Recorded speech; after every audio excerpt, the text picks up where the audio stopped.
Good morning, coronavirus germs. This is the ticker guy.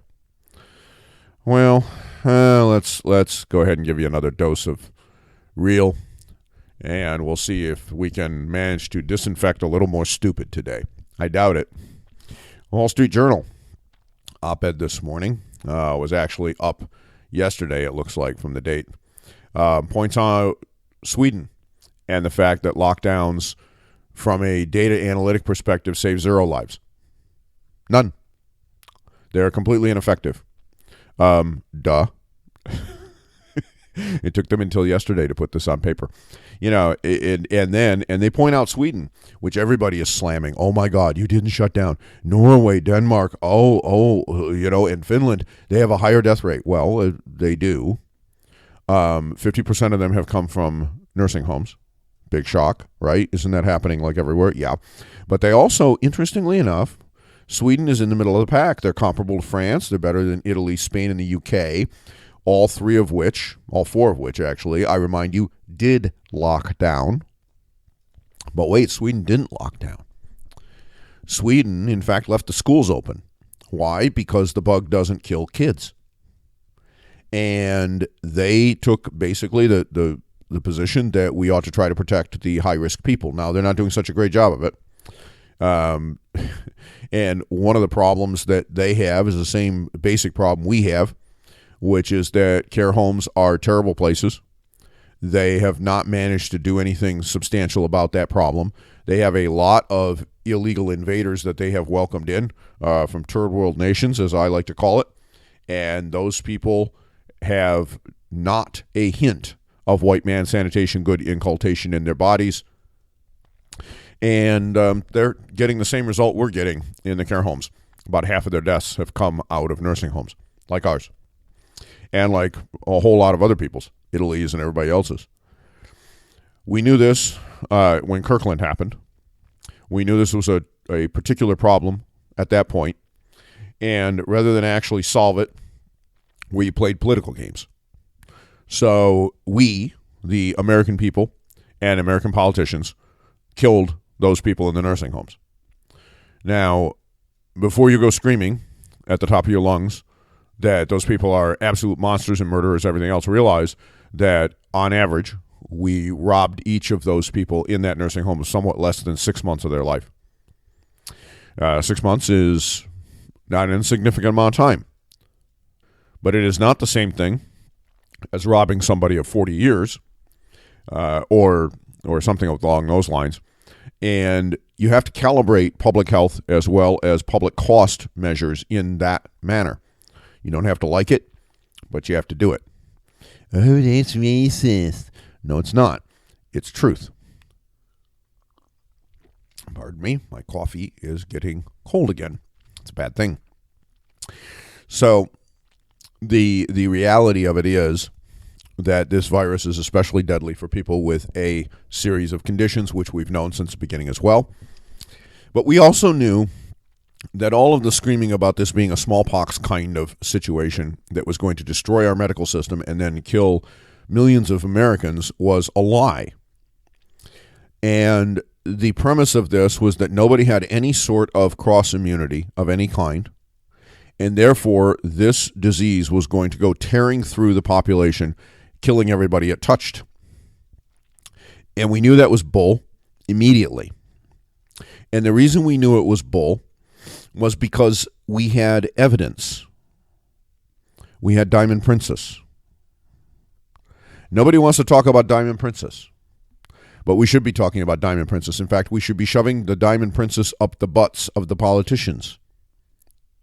Because the Diamond Princess cruise ship showed us something that was incomprehensible on the alleged facts. And that is that you had two people, one of whom got very sick, the other one didn't even sneeze. Now, for a respiratory virus that is easily transmissible by droplets in the air, two people in quarantine in a cabin, and no cross immunity, no previous immunity, no herd immunity, this is incomprehensible.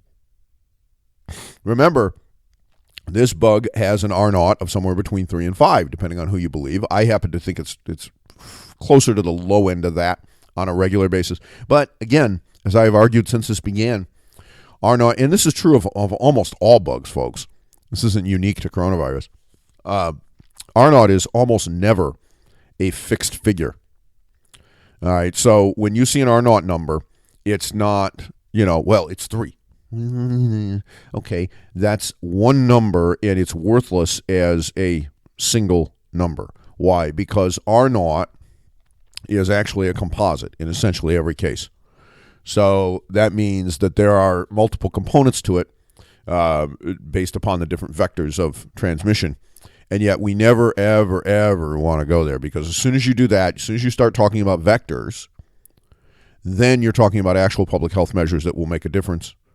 And it's the place we should be focusing, and it is never where we focus. Because when you do that, there are no sacred cows anymore. You can't have a sacred cow and at the same time be talking about vectors. All right, you just can't do it. And it's very important to us as Americans to talk about sacred cows. We must, for example, lionize healthcare workers. We just have to. We must do that. It is un-American to suggest that healthcare workers could be seriously involved in the transmission of a contagious disease, even though the evidence is that they are. Why, if we did that, that would be mean. It would be unconscionable. We cannot do that. We cannot have that conversation. This is the cock and bull story that goes on all the time with the American media and with America in general. And folks, it is why we are being stupid. And yet it is what's going on. Okay? It is just, it's fact. I don't care whether you like it or not. It's fact. All right. So here's the other thing, though. The other point the Diamond Princess brought up was that containment measures were pointless. Why? Because we had a very high silent positive rate despite people being quarantined. And a high silent positive rate means that quarantines and lockdowns are going to, number one, fail.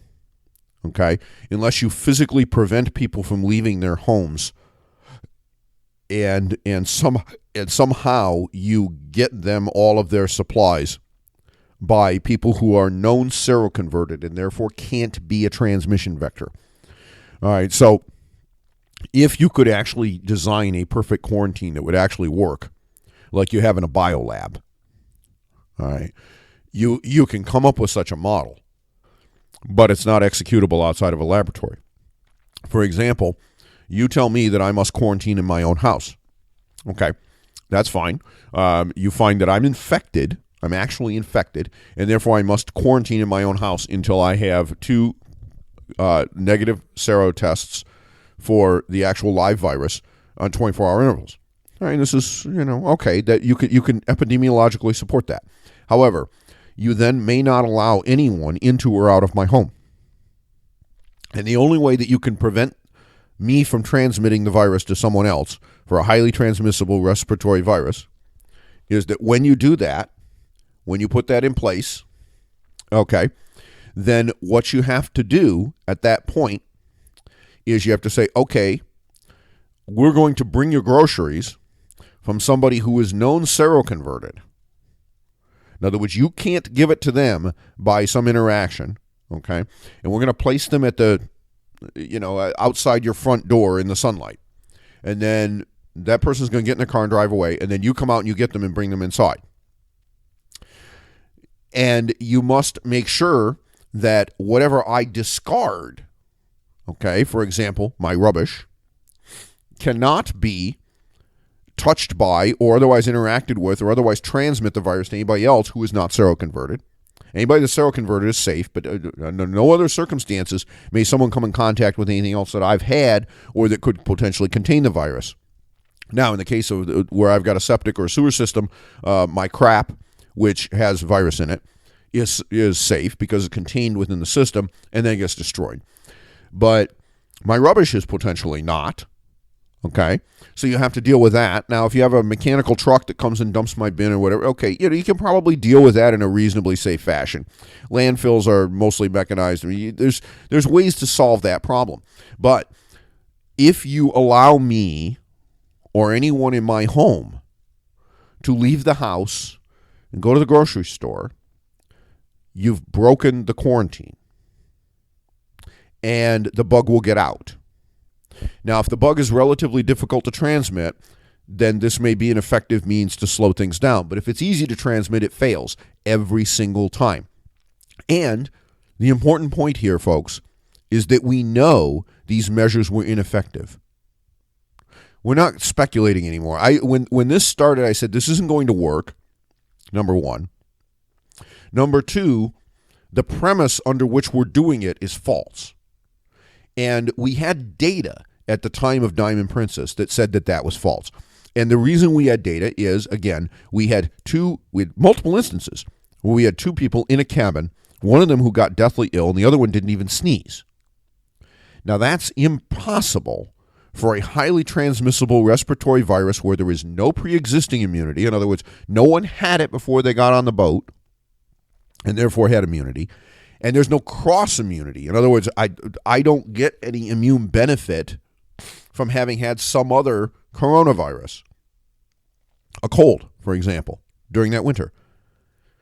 It's impossible that situation would arise for highly transmissible respiratory virus where myself and my paramour are living in a room that is about 80 square feet. And we can't leave. We're stuck in there with each other. All right? I mean, look, my ordinary respiration, I don't have to be coughing or sneezing or whatever. My ordinary respiration, if I'm laying in bed, sleeping with somebody who has it, I'm going to get it if it's a highly transmissible respiratory virus. So we knew that the basic premise, the things that Fauci and Birx and the governors and everybody and all these epidemiologists, we knew these claims were false. We didn't know why they were false, but we knew they were false. We knew, as thinking Americans, that these statements were lies. Now, you may not like the fact that you were duped. You may not like the fact that you didn't think about this and that you didn't actually put the mental effort into figuring out that this was BS. But that doesn't change the fact that it was. It was BS. It was provably BS. No way around it. I don't care whether you like that or not. It's the truth. Okay? So, we have that standing alone, starting with Diamond Princess. And then we have the situation that Sweden has run into and everybody else, including us, which is that the care homes, nursing homes, basically, 50%, in some cases higher, but around 50% everywhere of the deaths, the people that die. You take that 50% out of the death count. And remember, an awful lot of those people end up, not all of them die, but even more end up in the hospital. Okay, now this is a population in the United States runs somewhere between, the national average is 0.39% of the population. And if you look at the number of beds that are actually present and occupied, and by the way, their fill rate's very high. The average nationally is 0.39% of the population, 0.4%. In New York, it's 0.5%. They are considerably above. They're 25% above national average. And you say, well, 25%. Yeah, but look, we're talking about really small numbers here. Okay, all right. They are 0.5% of the population, but they're 50 times overrepresented in deaths. 50 times, and this stat is being repeated over and over and over again throughout the United States, everywhere. It's also true in Sweden. It is true in all of the other places. It is true in England. It is true in pretty much everywhere you look. We don't know about Wuhan because I don't believe any of the data that's coming out of China. Okay, but in the places where we have data that we can reasonably believe is reliable, we're seeing the same pattern play out every single place, every single time. It's the same deal. And there's absolutely no reason for me to believe it be any different anywhere else. This is what we have here in the U.S. This is how it is. These are facts. I don't care whether you like them or not. They're facts. Okay? So we're dealing with a very transmissible respiratory virus that we know lockdowns don't work because it is transmissible very easily And yet at the same time, we know it's not the boogaloo that we all thought it was. And we knew that when Diamond Princess happened because we had things that didn't make sense. If there's no cross immunity and there's no pre-existing immunity, then how, and by the way, if this thing is anywhere near as deadly as everyone claims, how is it that you have two people in a cabin, one of them gets deathly ill and the other one doesn't get sick at all? Well, that other person either got it and had no symptoms whatsoever, or they're immune. And remember, the entire premise of this, folks, is that there is no pre-existing immunity. And this is why it's so dangerous. Because if there is pre-existing immunity in the population, and therefore you get a very mild case or no case at all, even though you get infected, then what we're really talking about here is the flu. And I want to bring up another thing. Natural News is out shilling for Chris Martenson. Oh my God, peak prosperity. And we're going to have a disaster when they reopen. No, we're not. No, we're not. And the reason we're not is the very high seropositivity rate that we're seeing everywhere these surveys have been run. The surveys tell us two things. Number one, despite the lockdowns, transmission is still taking place on a very efficient basis, whether you have a lockdown or not.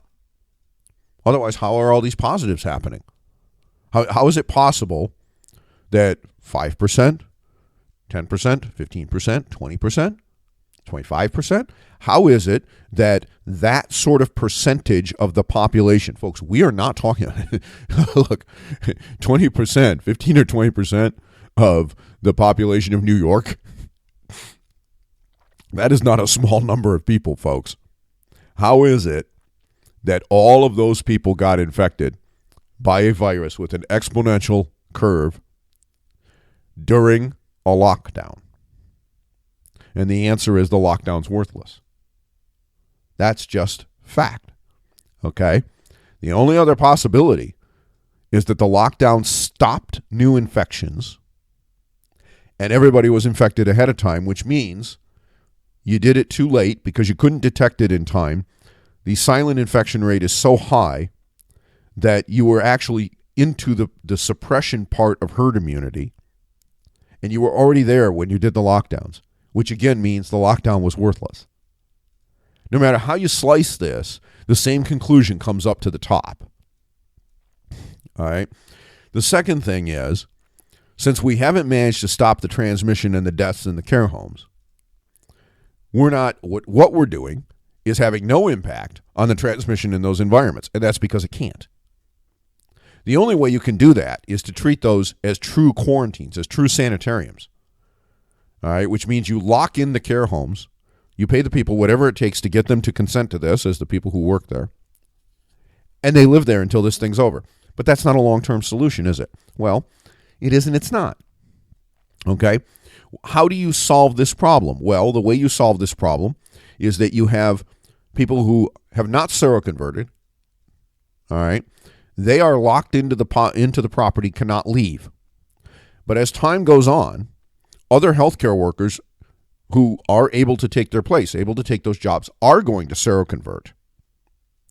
And when they do, they are now safe. They can't transmit the disease anymore.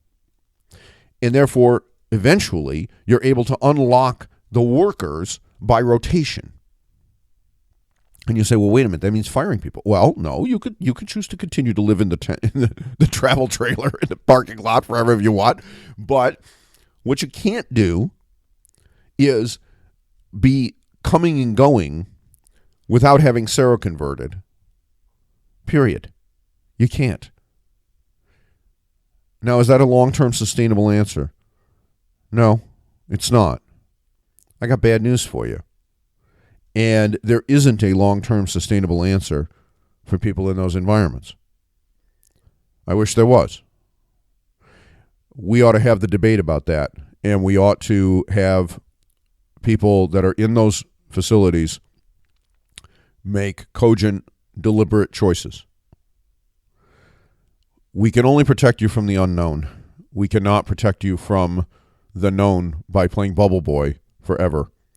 And we need to change this paradigm that says we can, because there's no way this is going to work, okay, in the long term.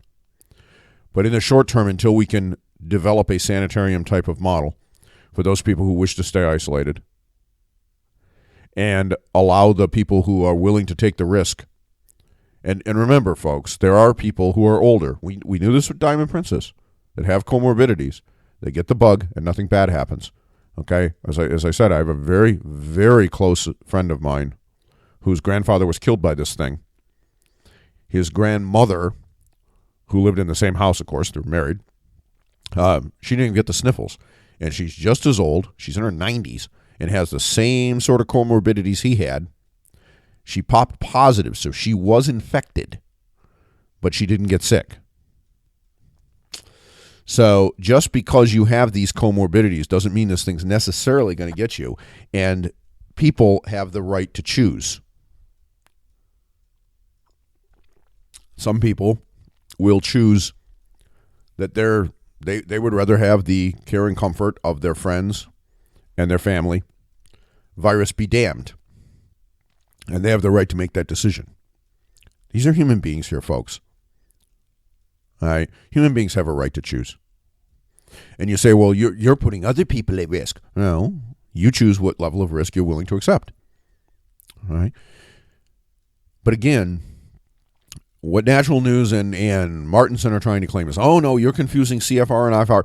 No, I'm not confusing them, and neither is anybody else who's using their brain. And the reason is this.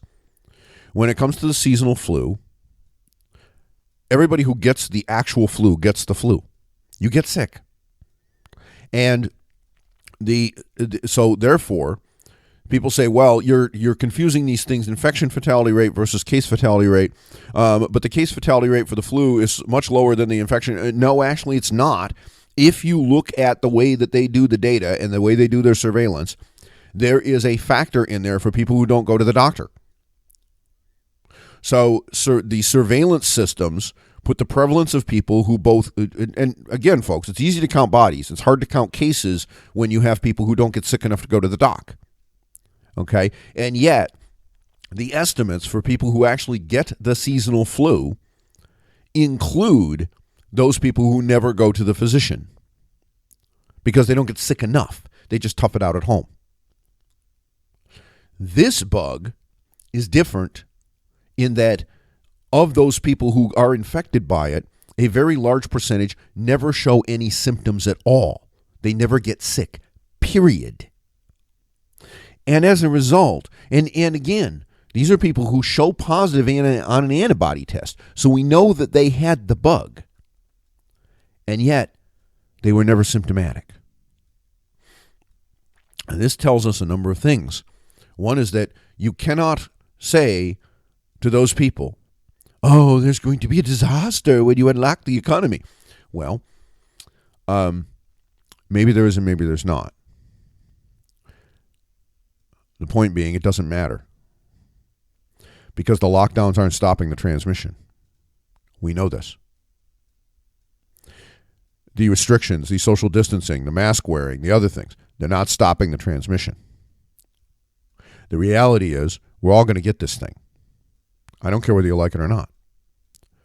The only argument for these lockdowns was to prevent the health system from being overwhelmed. That was a legitimate argument, but we did this stupidly.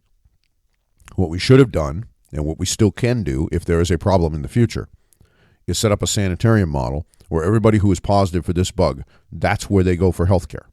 Nowhere else. And we actually quarantine sick people. And you say, well, but with the silent transmission rate and the asymptomatic transmission, there's no way you'll stop this from spread. That's true. But that's true no matter what we do, folks. And that's the important point. You can't stop this virus from spreading from person to person. You cannot do it by other than welding people in their house, which we cannot do and have an economy that survives. The social structure and the economic structure of any nation, say much less the United States, cannot survive a lockdown, a quarantine, a real one, on the entire American public. And until you get to seropositivity to the degree of suppression, you can't do it for all except those individuals, because the percentage of the population that is able to go out and work under that model is too low. You cannot exempt healthcare workers because they are a vector. You cannot exempt other so-called essential workers because they remain a vector. And this disease is too easy to spread. And that's the problem. So whether you like it or not, the lockdown measures are unsustainable because not only will they not be able to be followed without destroying the economy and destroying the country, but on top of that, they don't stop the infection from spreading. And we also know that doing them doesn't actually suppress the death rate. Sweden's data proves this. Now, can you make ghoulish arguments about this and that? Hey, listen, you want to make ghoulish arguments? Make them about the healthcare workers. Make them about the nursing homes. Why is it that we haven't locked in the nursing homes? Because that's half the people that have died, folks. It's like saying, well, we need to stop drunk driving because drunk driving kills this many Americans and we should cut that rate in half. Okay, that's actually, you can make that argument, actually make some sense, right? Well, why don't you do the same thing here? We could save half those lives. Just stop the healthcare workers from killing people. Why aren't we doing that? Because we don't care about the facts. Politically, Trump is finished. Why? Because he's got people like DeSantis, who is not looking at the facts, is not looking at these realities. And at the same time, he's attacking Kemp in Georgia because he got a political feud with him over a Senate pick. He doesn't like him. But here we have a few governors, red state governors, not incidentally, who are reopening things starting today. And very soon, we're going to have the divergence of data that's going to prove, one way or another, that, sorry folks, the seropositive rate is much higher than you think it is. And by the way, this bug is not going to go through to get 66% because, in fact, there is cross-immunity. We know there has to be. There either has to be seropositive immunity or there has to be cross-immunity. There's no other explanation for Diamond Princess, and there's no other explanation for the behavior in other areas. There's just none. And yet that's what we have. So you have to go where the data takes you, and if you go there and you take the politics out of it, and you take the BS out of it, and you take the short man, little penis syndrome out of it, like Fauci has, then that's what you're left with. Now, that's where I've been since this thing began, that this thing is a multiphasic transmissible bug. Fecal oral is a big part of it. It's not all about respiratory droplets, which the CDC still refuses to admit, even though we know it's in crap because MIT found it there. Okay, on a serum basis, on a large scale basis in towns, and yet we're not going where the data takes us. Well, that's fine. That's what you want to do. For me, I go where the data takes me. I'm your ticker guy.